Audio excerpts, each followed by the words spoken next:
Hello नमस्कार, आप सभी का बहुत बहुत स्वागत है आरएस उत्कर्ष यूट्यूब चैनल पर।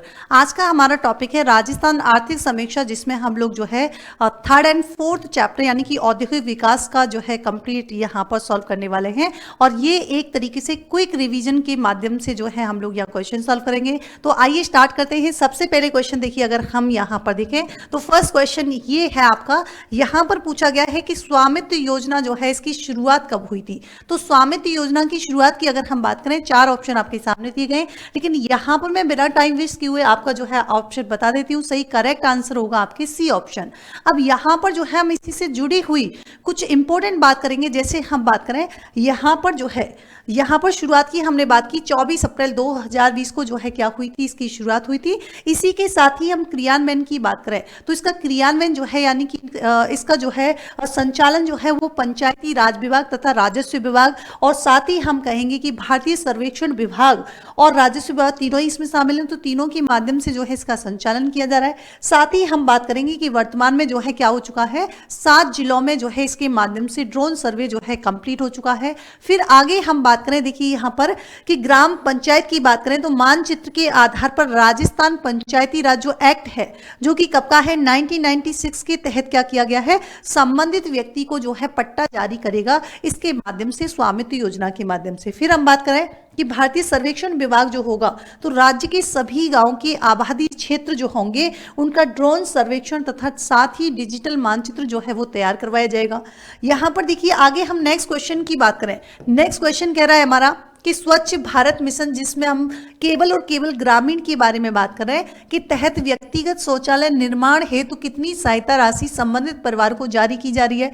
तो यहाँ पर 15,000, 12,000, 10,000 या 20,000। तो यहाँ पर जो करेक्ट आंसर हो जाएगा वो क्या हो जाएगा, बी ऑप्शन जो है वो आपके करेक्ट हो जाएगा। इसी से जुड़ी हुई कुछ प्रमुख बातों के बारे में हम बात करें। देखिए यहाँ पर जो है कि प्रारंभ जो है तो महात्मा गांधी जी के जन्मदिन यानी कि 2 अक्टूबर 2014 को जो है इसकी शुरुआत हुई थी। स्वच्छ भारत मिशन जो है वो किसके द्वारा संचालित, तो हम कहेंगे ये जल शक्ति मंत्रालय के द्वारा जो है इसका संचालन किया जा रहा है। और 31 मार्च 2018 तक की बात करेंगे तो राजस्थान जो है वो क्या हो चुका है, राजस्थान ओडीएफ जो है घोषित हो चुका है। आगे देखिए हम बात करें यानी कि ये फेज स्वच्छ भारत मिशन की फेज की बात करें तो इसका पहला फेज जो है वो कि 2014 से लेकर 2019 तक, और सेकंड फेज जो है 2020 और 21 में। आगे उद्देश्य की बात करें तो बेसिकली इसका उद्देश्य क्या है, ओडीएफ की जो है स्थिति को बनाए रखना। साथ ही हम बात करेंगे कि ओडीएफ प्लस बनाना है ना, 2020-21 सेकंड फेज में जो है ओडीएफ प्लस बनाना जो है इसका प्राथमिक उद्देश्य है। यहाँ पर हम घटक की बात करें, प्रमुख घटक की, तो यहाँ पर देखिए व्यक्तिगत शौचालय जो होगा वो बीपीएल और जो एपीएल होंगे उनको 12,000 रुपए जो है दिए जाएंगे। साथ ही सामुदायिक स्वच्छता केंद्र जो होंगे तो ग्राम पंचायत द्वारा जो है 3 लाख रुपए। और यहाँ पर ठोस एवं तरल कचरा प्रबंध की बात करें यानी कि ओडीएफ प्लस जो है इसके क्या है, आपके बेसिकली घटक हैं। आगे नेक्स्ट क्वेश्चन देखिए। नेक्स्ट क्वेश्चन की अगर हम बात करें, क्वेश्चन हमारा कह रहा है कि राजस्थान में कुल कितनी जीआई टैग प्राप्त वस्तुएं, तो वर्तमान स्थिति की हम बात करें तो यहां पर जो है कितनी है, तो ध्यान रखेंगे यानी कि डी ऑप्शन जो है आपका बिल्कुल करेक्ट हो जाएगा। इसी से जुड़ी हुई कुछ प्रमुख बातों की अगर हम चर्चा करें, देखिए यहां पर कि रूडा की बात करें तो देखो रूडा की पहली बात तो हमें फुल फॉर्म भी पता होना चाहिए। इसका जो है कई लोगों को कंफ्यूजन होता है कि आर का मतलब रूरल और यू का मतलब अर्बन होता होगा, ऐसा नहीं है। यहाँ पर आर यू का मतलब क्या है, आर यू का मतलब यहाँ पर रूरल से है। तो फुल फॉर्म क्या हो जाएगी, यहाँ पर रूरल और यानी कि ग्रामीण और कृषि विकास अभिकरण जो है इसका क्या है, फुल फॉर्म है। और इसकी स्थापना भी कई बार एग्जाम में पूछी गई है। तो नवंबर 1995 को क्या है इसकी स्थापना की गई थी। इसका उद्देश्य क्या है, तो हम कहेंगे यानी कि ग्रामीण क्षेत्र में यानी कि कृषि उद्देश्य को यानी कि कृषि को बढ़ाना जो है इसका प्रमुख उद्देश्य है। तथा हम साथ ही बात करें कि जीआई टैग दिलाने में भी इसका क्या रहता है, महत्वपूर्ण योगदान जो है यहाँ पर रहता है। आगे देखिए हम बात करें कि राजस्थान में अभी तक जो है जीआई टैग जो है 21 जो है वस्तुओं को मिल चुका है, जिसमें फर्स्ट की बात करेंगे तो पहले नंबर पर हमारी आ जाती है बीकानेरी भुजिया। साथ ही हम 16th की बात करेंगे तो यहाँ पर जो है 16वां जीआई टैग जो है वो दिया गया था सोजत मेहंदी को। सोजत मेहंदी जो है वो कहाँ की, तो हम कहेंगे पाली की फेमस है। और 17 जो है वो हमारे पिछवाई कला को दिया गया है, और ये पिछवाई कला जो है वो कहाँ की फेमस है, नाथद्वारा की। जबकि हम 18वीं की बात करेंगे तो जोधपुरी बंदेज को दिया गया है, और जोधपुरी बंदेज जो है कहाँ की फेमस है, जोधपुर की। और वही 19th नंबर की बात करेंगे तो ये हमारे कोफ्तगिरी को, जो कि हम बात करें कहाँ की फेमस है, उदयपुर की। 20 नंबर पे है उस्तकला, और उस्तकला जो है कहाँ की फेमस है, तो हम कहेंगे उस्तकला जो है कहाँ की, तो बीकानेर की जो है उस्तकला काफी फेमस है। और 21 नंबर की बात करें तो यहाँ पर कसीदाकारी क्राफ्ट जो है, जो कि बीकानेर से संबंधित है, तो 21 में जो है जीआई टैग के रूप में इसे शामिल किया गया है। नेक्स्ट क्वेश्चन की देखिए चर्चा अगर हम करें यहाँ पर कि राजस्थान में ग्रामीण विकास विभाग के द्वारा क्रियान्वित की जा रही योजनाओं में से कौन सी योजना राज्य सरकार द्वारा प्रायोजित नहीं होगी, तो यहाँ पर 4 ऑप्शन आपके सामने दिए गए। महात्मा गांधी जन भागीदारी विकास योजना, मेवा क्षेत्रीय विकास कार्यक्रम, डांग क्षेत्रीय विकास कार्यक्रम, या महात्मा गांधी राष्ट्रीय ग्रामीण रोजगार गारंटी योजना। तो अगर हम मनरेगा की बात करेंगे तो ध्यान रखना मनरेगा जो है वो किसमें शामिल नहीं है, ये राजस्थान में ग्रामीण विकास विभाग द्वारा संचालित नहीं है। तो हमारा डी ऑप्शन क्या हो जाएगा, करेक्ट हो जाएगा। अब हम इससे जुड़ी हुई कुछ प्रमुख बातों की जो है चर्चा करें कि मनरेगा जो है ये एक्ट की बात करें तो एक्ट जो है 2005 में आया था, लेकिन लागू कब हुआ था, 2006 में। क्या संपूर्ण राज्य में संचालित है, बिल्कुल संपूर्ण राज्य में जो है संचालन किया जा रहा है। यहाँ पर उद्देश्य की बात करें तो समावेशी विकास को बढ़ावा देने तथा ग्रामीण क्षेत्रों में जो है रोजगार उपलब्ध करवाने के उद्देश्य जो है इसको शुरू किया गया था। इसमें आजीविका सुरक्षा दी गई है, यानी कि आजीविका सुरक्षा के साथ ही इसमें 100 दिन के रोजगार की जो है बात की गई थी। लेकिन अब हम बात करें और जो है अकुशल शारीरिक श्रम पर जो है ये आधारित है। लेकिन इसकी विशेषता क्या है, इससे जुड़े हुए कुछ प्रमुख तथ्य अगर हम देखें कि यहाँ पर जो है जो कार्य उपलब्ध कराया जाएगा, तो पहली बात तो ग्राम सभा के द्वारा क्या किया जाएगा, इसका सोशल ऑडिटिंग यानी कि सामाजिक अंकेक्षण किया जाएगा। और यहाँ पर जो है 5 किलोमीटर से अधिक होगा, अगर दूरी अधिक होगी तो उसमें 10% अतिरिक्त मजदूरी दी जाएगी। और गाँव की मतलब प्रयास यही रहेगा कि गाँव के 5 किलोमीटर की परिधि के अंतर्गत ही क्या किया जाए, व्यक्ति को जो है रोजगार उपलब्ध करवाया जाए।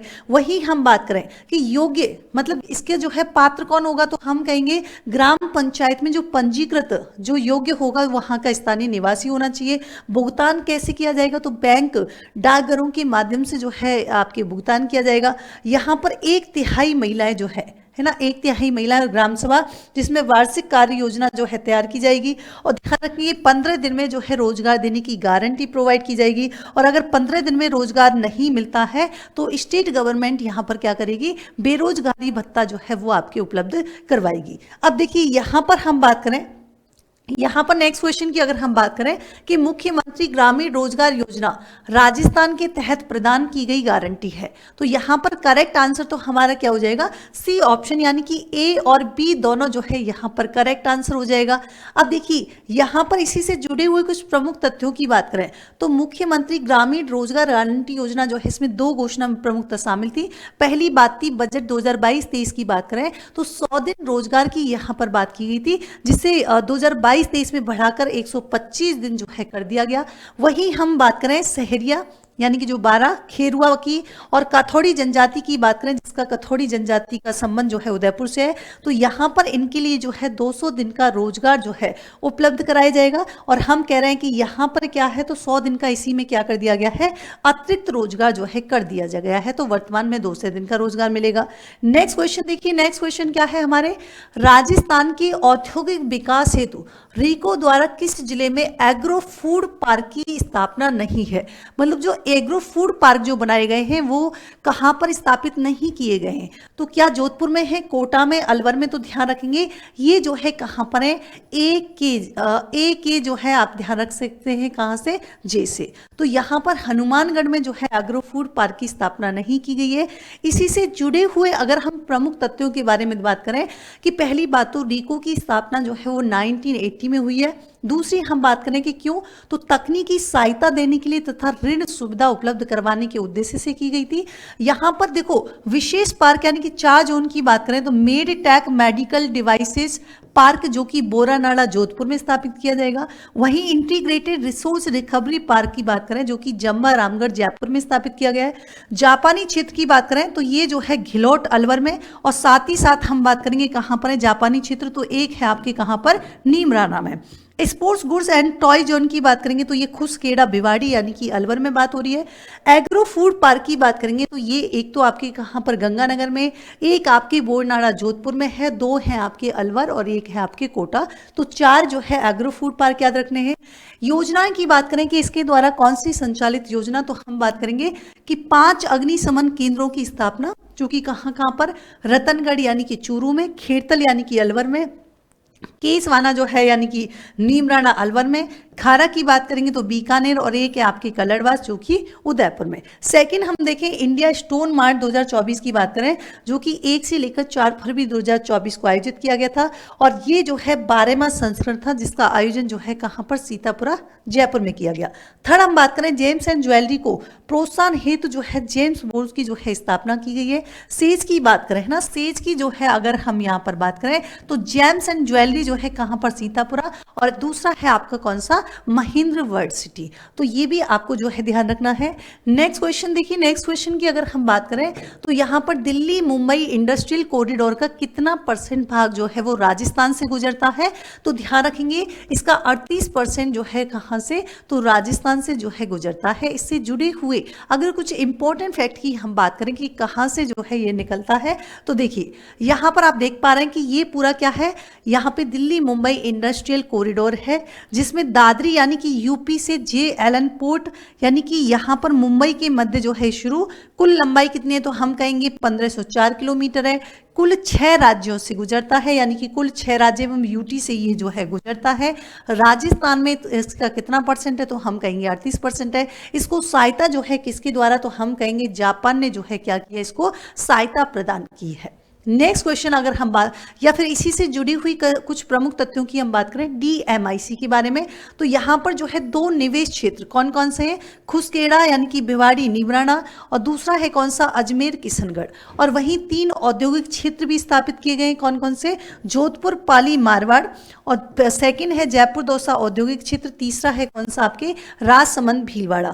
ध्यान रखेंगे 12 अक्टूबर 2020 को जो है विशेष निवेश क्षेत्र जो है अधिसूचित किया गया है। आगे हम बात करें इसी में स्पेशल पर्पज व्हीकल कंपनी यानी कि रीको के द्वारा जो कि 15 मार्च 2022 को स्थापित, और वहीं हम बात करें कि राजस्थान विशेष निवेश क्षेत्र एक्ट 2016, और आगे हम बात करें भिवाड़ी एकीकृत विकास प्राधिकरण एवं भिवाड़ी इंटीग्रेटेड टाउनशिप की बात करें तो ये भी किसके अंतर्गत आएगा, DMIC के अंतर्गत आएगा। तो ये थे आज के हमारे कुछ इंपॉर्टेंट क्वेश्चन जो कि आर्थिक समीक्षा से हैं, और यहाँ से जो है एग्जाम में काफ़ी क्वेश्चन जो है आपको देखने को भी मिल सकते हैं और मिलेंगे भी डेफिनेटली। तो इसी के साथ ही हम इसी से नेक्स्ट चैप्टर के और भी कुछ इंपॉर्टेंट क्वेश्चन लेके कल से फिर हाजिर होंगे। तब तक के लिए thank you so much, good night, take care.